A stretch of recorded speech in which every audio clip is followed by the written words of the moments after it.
As someone who can never avoid a pun, I'm happy to tell you today on the Lost Fjord, we're taking the Dam Trail. Come along, let's have a good time.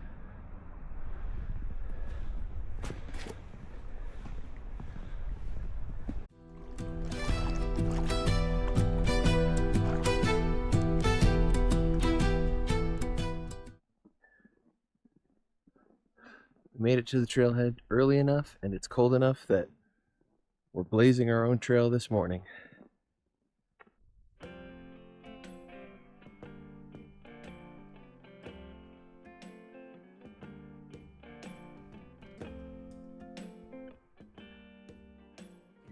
Today we're on the trail in search of an old dam that collapsed in the 1930s.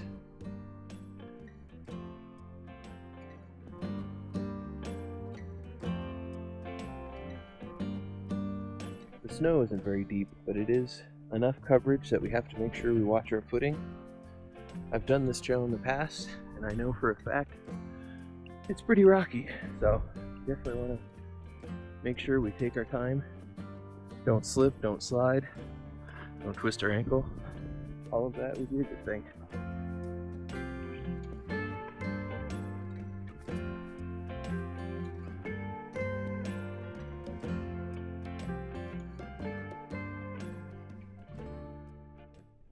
In 1890, the dam was built here in Castlewood Canyon to hopefully turn the area from a flood-rich area into a more irrigation-friendly area.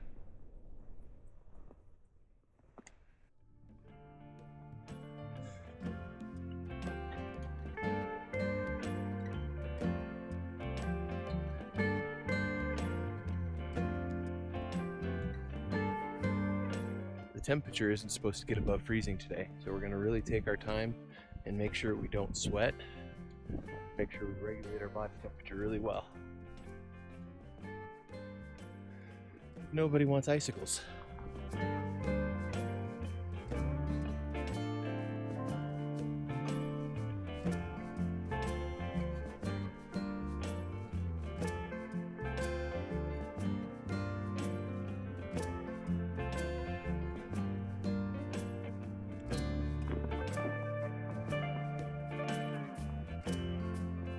Thankfully, these trails are so well worn that even with the snow and no one else having been on the trails yet, we can still see a pretty clear delineation on which way we need to go.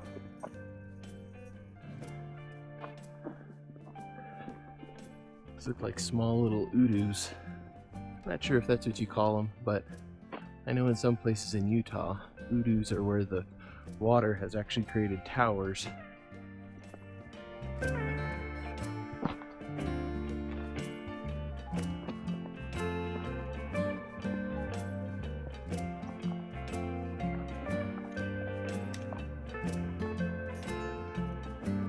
Because the snowflakes take up space, even when it's not snowing, it actually dampens sound quite a bit. So as we're here walking this trail in silence, you can actually hear all the birds, chipmunks, squirrels, everyone's starting their morning.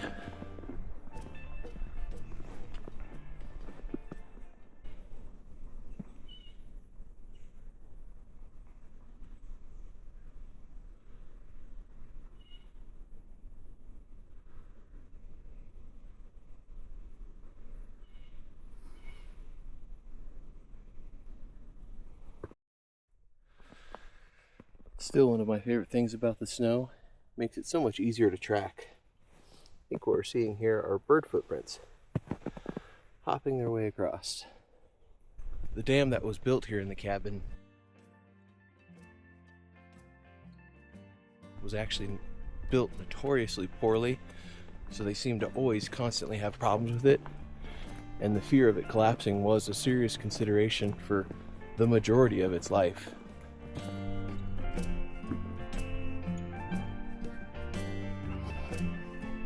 So one of my first trips through this canyon, made it here, was taking a break looking across this canyon here, and this tree right there was one lone bull elk just sitting under it, enjoying the sunshine, and every once in a while he would stand up and bugle lay back down, stand up, bugle, lay back down. After a while he did wander off, but it was probably the laziest elk I've ever seen.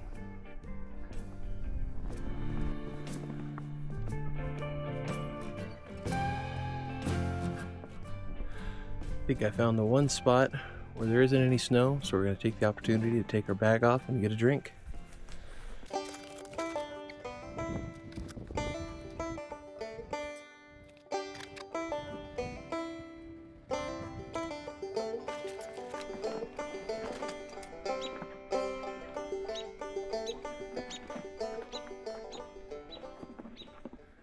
Everything is much harder with gloves on. Oh, but in all honesty, these are probably actually some of the better winter gloves I've ever owned. They're waterproof, well insulated, give you a bit of dexterity.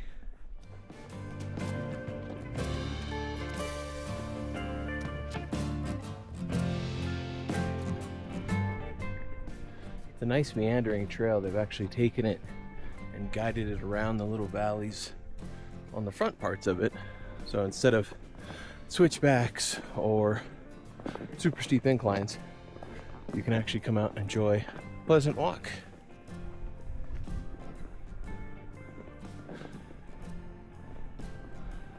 Just started to come around here into the lower portion of the canyon.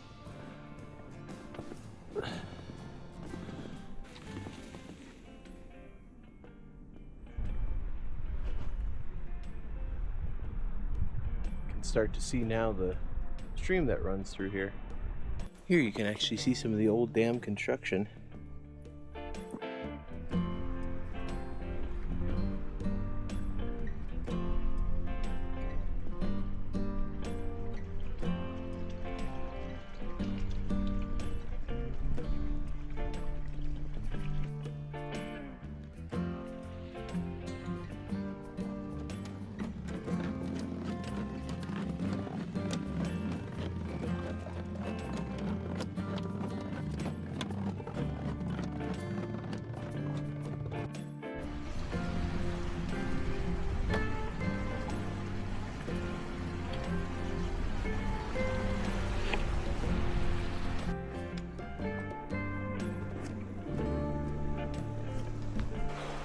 From here we've got a great vantage point to actually see how much this river over time has actually eroded away the banks and created a cool little canyon that runs in a snake shape all the way around this bend here.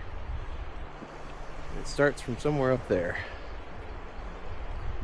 In 1933, everyone's fears were realized as constant leaks led to the collapse of the dam, sending water, debris, wood, anything in its path actually down into Denver and flooded the town for a couple of days. Since then, they haven't tried that again.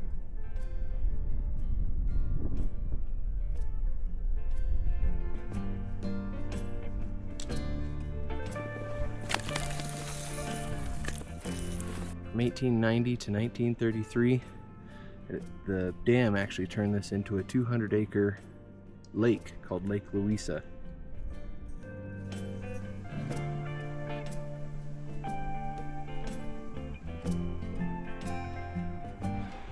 Alright, we're going to try to make it down these stairs without sliding down on our butts.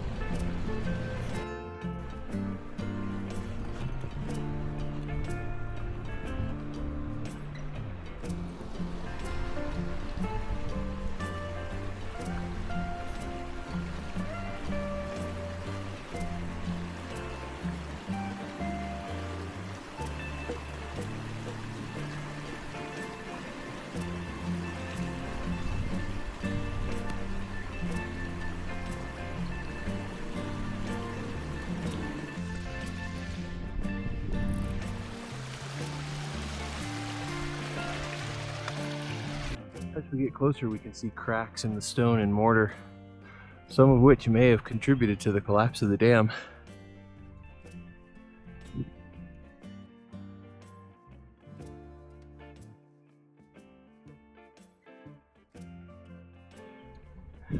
It almost looks like an old gate. On this side you can see one pillar. As you look across, you can see the remnants of the other side.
When the Castlewood Dam collapsed just after midnight, the floodwaters tore through Cottonwood Canyon and surged down Cherry Creek toward Denver.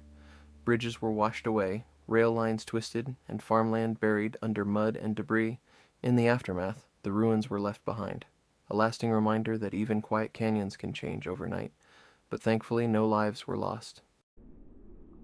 Canyons like this remind me that every landscape carries a story, written in stone, shaped by water, and remembered long after the people who passed through are gone. Thanks for coming along with me today, for sharing the trail, the history, and a little bit of the quiet that places like this still hold. If you enjoyed the adventure, consider subscribing, leaving a comment, or sharing this journey with someone who needs a reason to get outside. Until next time, stay curious, keep exploring, and I hope to see you next week here on the Lost Fjord.